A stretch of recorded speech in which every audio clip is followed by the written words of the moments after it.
భద్రాద్రిలో శ్రీరామ పట్టాభిషేకానికి సంబంధించి మరింత సమాచారం మా ప్రతినిధి సాంబా లైవ్ లో అందిస్తారు. సాంబా,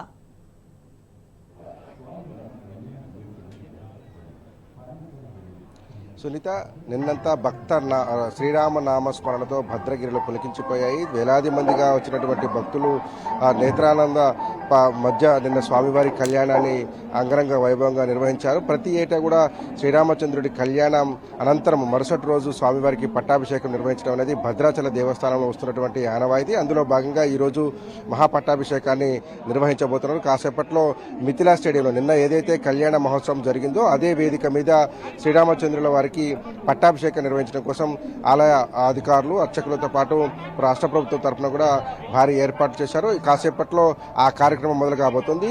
సాధారణంగా శ్రీరామచంద్రుని శ్రీరామనవమి జరిగినటువంటి కళ్యాణానికి ప్రభుత్వం తరఫున పట్టు వస్త్రాలు, ముత్యాల తలంబ్రాలు సమర్పిస్తారు. ఆ మరుసటి రోజు జరిగేటువంటి పట్టాభిషేకానికి రాష్ట్ర గవర్నర్ ముఖ్య అతిథిగా రావడం అనేది ఆనవాయితీగా వస్తుంది. ఇవాళ కూడా తెలంగాణ నూతన గవర్నర్గా వచ్చినటువంటి రాధాకృష్ణన్ భద్రాచలం వస్తున్నారు. ఆయన స్వామివారిని దర్శనం చేసుకుంటారు.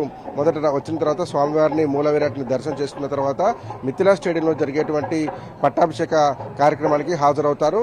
ప్రతి ఏటా స్వామివారి కళ్యాణం శ్రీరామ నవమి రోజున నిర్వహించేటువంటి కళ్యాణం జరిగిన తర్వాత మరుసటి రోజున స్వామివారికి పట్టాభిషేకం నిర్వహిస్తారు. ప్రతి 12 ఏళ్లకు ఒకసారి నిర్వహించేటువంటి పట్టాభిషేకాన్ని పుష్కర పట్టాభిషేకం అని, 60 ఏళ్లకు ఒకసారి నిర్వహించేటువంటి పట్టాభిషేకాన్ని సామ్రాజ్య పట్టాభిషేకం అని అంటారు. ఈసారి సాధారణ పట్టాభిషేకమే. ప్రతి ఏటా నిర్వహించేటువంటి మహాపట్టాభిషేకాన్ని ఈరోజు కాసేపట్లో మిథిలా స్టేడియం నిర్వహించబోతున్నారు. ఇక భద్రాచలం మీద ఎండల ఎఫెక్ట్ చాలా స్పష్టంగా కనపడుతుంది. నిన్న జరిగినటువంటి కళ్యాణానికి కూడా పరిమిత సంఖ్యలోనే భక్తులు వచ్చారు. సాధారణ సంఖ్యలో వచ్చేటువంటి భక్తుల రద్దీ నిన్న కనిపించలేదు. కానీ పెద్ద ఎత్తున తరలి వచ్చినటువంటి పరిస్థితి ఉంది. కానీ భద్రాచలంలో సాధారణంగా ఉండేటువంటి రద్దీ నిన్న కనిపించలేదు.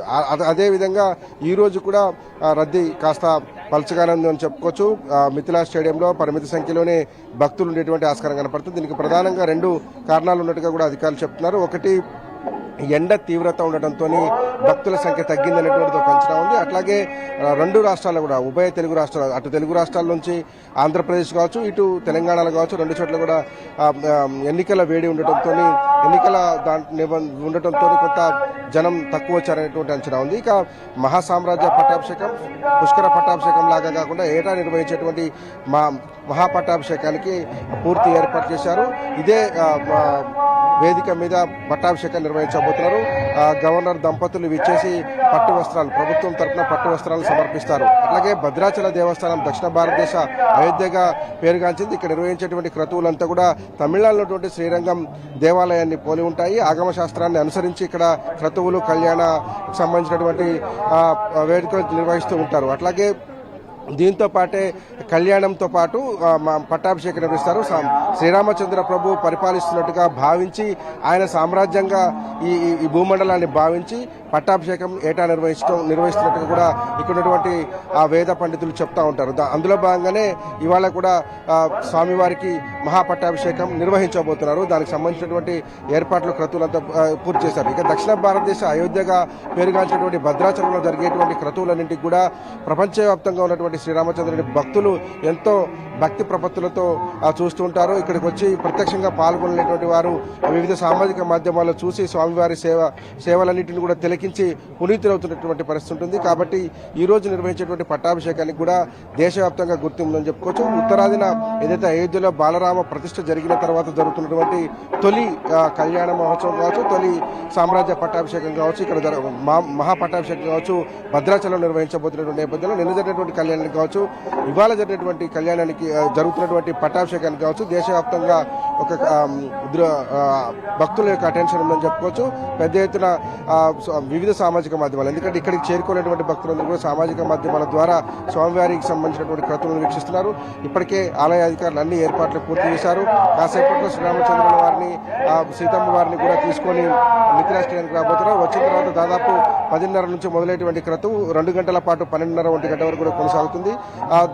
ఆ తర్వాత స్వామివారికి సంబంధించినటువంటి తిరుకల్యాణ బ్రహ్మోత్సవాల్లో కీలకమైనటువంటి ఘట్టాలు, ఒకటి స్వామివారి ఎదుర్కోలోత్సవం, తర్వాత స్వామివారి కళ్యాణము, ఇవాళ జరిగేటువంటి మూడవ క్రతువైనటువంటి పట్టాభిషేకం. ఈ మూడు కంప్లీట్ అయితే కనుక స్వామివారి పట్టాభిషేకానికి సంబంధించినటువంటి ఆ క్రతువు కంప్లీట్ అయితే కనుక మొత్తం తిరుకల్యాణ బ్రహ్మోత్సవాల పేరుతో భద్రాచలంలో నిర్వహించేటువంటి 15 రోజుల క్రతువులో కీలకమైన ఘట్టం ముగిసినట్టుగా భావిస్తారు. ఆ తర్వాత సాధారణంగా మరొక వారం 10 రోజుల పాటు స్వామివారి జరిగేటువంటి కైంకర్యాలు కొనసాగిస్తారు. దాని నేపథ్యంలోనే నిత్య కళ్యాణాలను కూడా రద్దు చేశారు. భక్తులకు సాధారణమైనటువంటి దర్శనాలు మాత్రమే అనుమతిస్తున్నటువంటి పరిస్థితి ఉంది.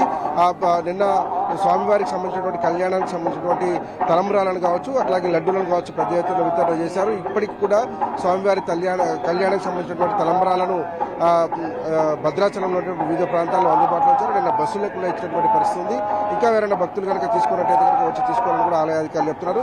కాసేపట్లో మహాపట్టాభిషేకానికి సంబంధించినటువంటి క్రతువు మొదలు కాబోతుంది. క్రతువు మొదలైన తర్వాత ప్రభుత్వం తరఫున గవర్నర్ దంపతులు పట్టు వస్త్రాలు సమర్పించి ఈ వేడుకలో పాల్గొనబోతున్నారు. Sunita. Right Samba, thank you.